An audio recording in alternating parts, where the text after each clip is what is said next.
Hey there guys, welcome back to the channel. I'm your host Michael. Thank you so much for coming back. I hope you're having a great weekend. So I'm driving home one day and my wife calls me. I'm like, hello? And she's like, hey, you should go see this new movie called Fall. And I'm like, okay, well, what is it about?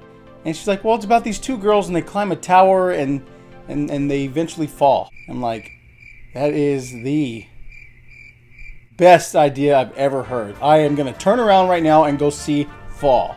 Happy wife, happy life. Okay, bye. This isn't even a phone, it's a remote for the lights.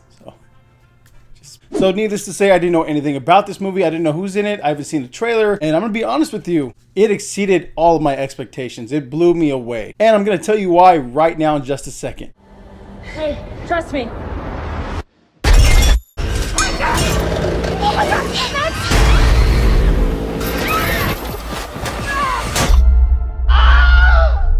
Becky and Hunter lose someone very close to them in their lives. To move on and conquer their fears, they climb 2,000 feet to the top of a remote, abandoned radio tower. They find themselves stranded with no way down. Now, their expert climbing skills are put to the ultimate test as they desperately fight to survive.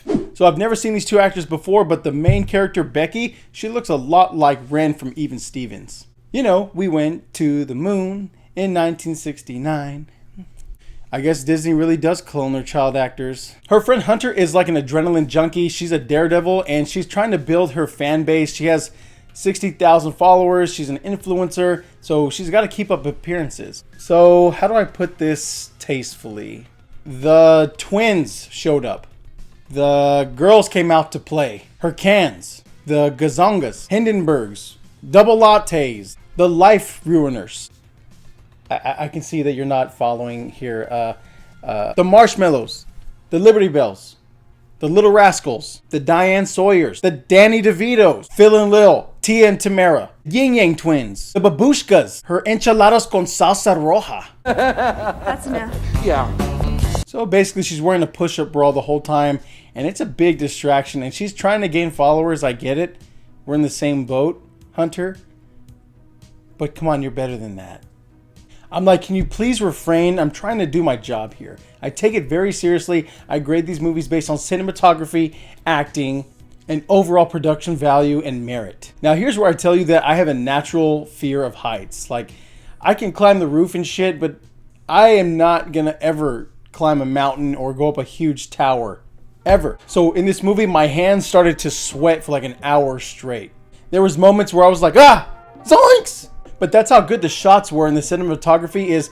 I thought that this was a real tower. I was not for a second taken out of the movie. For like 95%, I thought this was a real place, a real location, and they did a really good job. I was looking around in my theater and everybody was making that same face. They were just so stunned and scared and they were trying to like hide behind their shirts and their jackets. And even for me, I have to admit, I almost, dare I say, looked away and closed my eyes. But I mustered through it. I wasn't gonna be a pussy. If your movie can create a reaction out of me and a total experience, then you really got something here.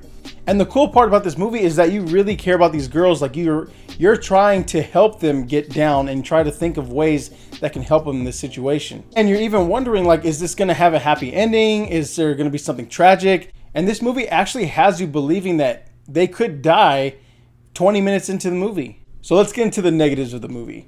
So there's an added wrinkle, and these girls are already trapped on the 2,000-foot tower, but there's some drama that goes on between them and it gets really personal while they're trapped. And I can already tell that this is going to be one of those things that it's either going to hit or miss, and they're kind of just adding filler to the movie. It's like they're adding filler and extra tension, but you got to figure, is this really necessary? Do you know what I mean? Like, they're already trapped on a tower with no food, no water. All hope is lost, and they added this extra tension, and I kind of didn't know how I felt about it. But then you got to remember that between girls and especially best friends, shit does happen between them. Nobody's perfect. No relationship is perfect. So in a way, that's the most realistic part of the movie.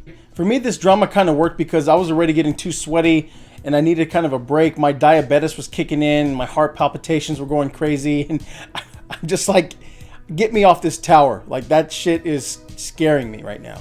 There's also a message in the movie that's like, live and don't be afraid to live, and, take life by the balls and just rip it. And you know, life's too short and everything, and don't be afraid to live. And they kind of repeat it over and over again, and it starts getting a little preachy. And I'm like, I want to live, but I wouldn't be doing this batshit crazy nonsense. But I really prefer to see survival movies like this in the theaters. I mean, you're not going to get the full experience and the wide angles and the full huge scope of things if you see it on your TV at home. This movie also stars Jeffrey Dean Morgan, and I really like him outside of The Walking Dead, but you know, he's a nice surprise for me. I didn't know anything about the movie, but if you're expecting to see him, he's only in the movie for like 5 minutes. If you really enjoy survival movies, I think you're really going to enjoy this one in theaters. I was on the edge of my seat the whole time, and one time is enough for me. This movie had me shitting my pants. And overall, it was a really good time, and I was surprised. And that's why I'm going to give The Fall a B+.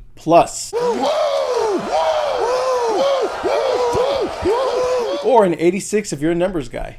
See, and that's what I like to do sometimes. I like to just go to the movie theater, not know a damn thing about it, and just be pleasantly surprised. If you stuck around for this long, I thank you so much. And right now, I'm going to give you one chance because I'm about to get into my spoiler section of the review. So if you haven't seen the movie, this is your final warning. Here we go. 3, 2, 1. My favorite part of the movie, and probably the most exciting part, was when Hunter had to climb down the tower and use the 50-foot of rope, and the ladder's already broken. And she basically had to climb down and get the backpack with their water and their food and all their supplies that they need. The backpack was stuck on the satellite, and there was just enough rope to climb down and unclip yourself and jump onto the little satellite dish. I was like straight up biting my nails and shit. I was freaking out, and everybody around me was like looking like stressed out, and it was really a true movie experience. So she MacGyvers her selfie stick onto the backpack. She had to jump free fall to the backpack without any rope or anything. And that shit was pretty badass. And I mean, the stakes were so high. I mean, this is it. They're already getting tired, and they're getting thirsty, and they're running out of hope. And this was the most suspenseful sequence in the whole movie. Becky had to pull her all the way to the top of the tower, and by the time Hunter got to the top, her hands were all jacked up and they were all bleeding, and it just took her out of commission, like she was down. And here's the thing, I know that Hunter turned out to be a little douchey friend, but she was the most capable and she had the most confidence on this trip. All the while Becky's been down for a year, she hasn't been climbing. Hunter's been a beast the whole time, and now she's down, and that's why it really added to like the suspense of the movie. Like, what are we gonna do now? And I really like that plot device where the friend is trying to pull her other friend out of this slump and this depressed mode, and one of them's super confident and one of them's really depressed, and they you know, she really needs her. The only problem was the plot twist, and that's where Hunter didn't really catch the rope and she actually fell into the satellite and died. So I'm kind of conflicted because I've seen this before where you think one of the main characters is alive the whole time, but they're actually dead. But for this one, it kind of really worked for me because Becky's already seen 2 people die right before her eyes in a very disturbing, tragic way. So of course she's going to suppress the reality of the situation, and especially when she's on the top of a tower and dehydrated and hungry. And there's the other part of the drama where it's revealed that Hunter and Becky's husband were having an affair. And once again, I like this little plot twist. I don't know why it worked for me. Just the way they set it up, and they were just screwed. They're on top of this tower together, and obviously Becky has the right to want to throw her off this tower. It's the only appropriate time to kill your friend. So of course, everybody in the audience was probably thinking about this, and it just kind of added to that suspense and drama and the tension. Comment below if you thought this worked for you. It really worked for me. I thought it was a lot of fun, and it kind of made you want to fucking strangle Hunter. So anyway, the question is for you guys. Did you see Fall? Did you like all the plot twists and turns? Did you like the vultures, or was it animal cruelty? Comment below, guys, and as always, take care of yourself. Don't do anything stupid. God bless, and we will see you on the next one.